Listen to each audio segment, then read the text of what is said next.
All right, what is good, ladies and gentlemen? It is the Master Ranker back again with another ranking, and today we are doing a ranking for the Despicable Me / Minions movies. I just did a, by now you should see that I released a video for the Despicable Me 4 review, and now I'm filming all these in sequence, so that way they will come out faster, because it would take longer if I release one at a time than do more recordings. So I'm doing all the recordings now, getting them out of the way, and then I will do all the editing and stuff, and then I'll hopefully before the afternoon, all of it will be released. Anyway, so we're doing the side style, and we will begin, I guess, starting off with the, let's just get into it, yeah. So first one, Despicable Me 2. I will say this is a B tier movie. I would say, like, it was good, it was fine, it was definitely, it had its issues, but overall it was still an enjoyable film in the franchise. El Nacho, it was a pretty weak villain, to be honest, but it was still nice with Gru. You had like his development with Lucy. It was nice. Her introduction to the franchise was good.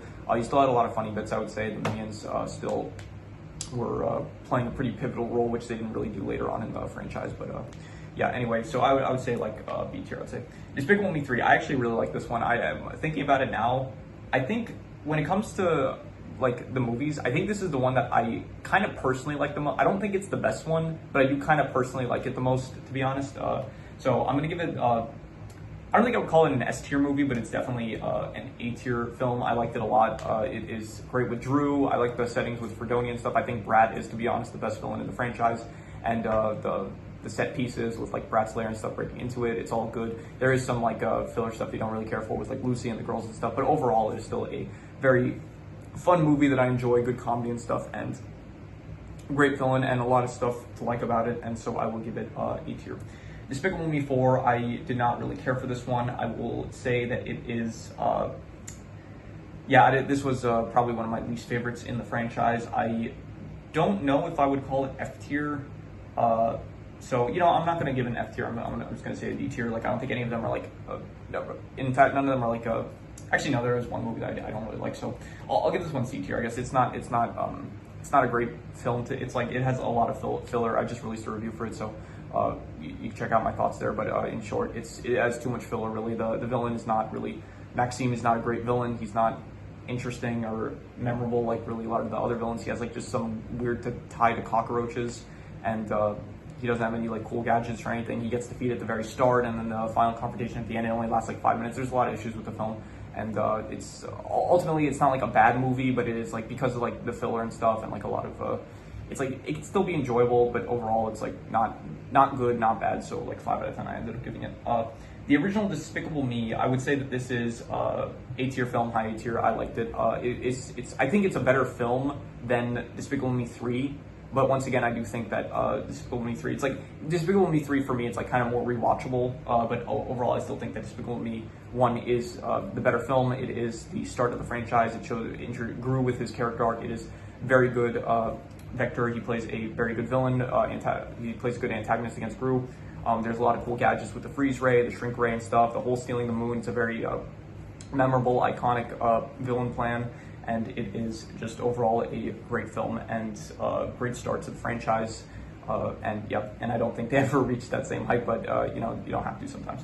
Now we got the Minions movies. We got the original Minions movie, which I will say it's like a high C tier, I guess. It was fine. It was very much, it's not like, I don't know, it's Scarlet Overkill. I guess she was a good villain. She was like probably the most menacing villain in the franchise, I guess. And Stuart, Bob, and Kevin, they're not like really, they're not as good lead characters as Gru, and it is a film in the franchise like without Gru, so I don't know, it's not as good as like a lot of the Despicable Me movies, but it's fine. Like, there are some, it has probably the most interesting I want to say settings. Like they do travel a lot. Like you do see like the Minions like from the Jurassic period. It shows them like in ice areas and stuff. You see them in England and stuff, so it is cool. There are some like cool gadgets and stuff, like the arm hands and stuff, so there is like some stuff to like about it, but overall it's like not as really interesting as most of the Despicable Me movies with Gru as the lead. So Minions Rise of Gru. Now I'm gonna be honest, I don't like this movie. This is not really it's not one that I ended up enjoying. I didn't really care for the villains, to be honest. It's like you had like in every other film in this franchise, you have like one central main villain. In all the other ones, like you just had in this one, in Minions Rise of Gru, you have like you have 6 villains. One of them you end up 6 villains. You end up throwing out one of them, Wild Knuckles, and then you have these 5 villains. and they're just like they're really boring. It's like a nunchuck with nuns. I bet most of you can't even name the other ones. It's like one of them was like a skater. I don't remember his name. One of them had like Jean Claude maybe. One of them had like a crab arm. One of them was just strong or something. Bell Bottom, she was like the one with the roller skates. It was just really, it was just boring, to be honest. I didn't care for the settings also either. Gru as a child, he's also not really a great protagonist in my opinion. Like I liked Gru as an adult much more.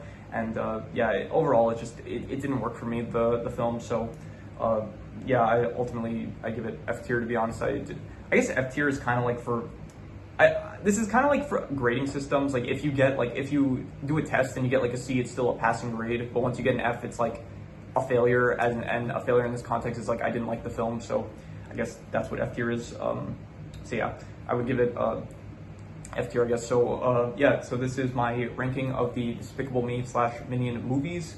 If you have any recommendations, any shows, movies, anime, video game stories, anything you want me to review or rank, leave it in the comments and I will maybe possibly check it out. For you don't have to, it doesn't have to be media for rankings, reviews. It has to be media, but for rankings it can be anything.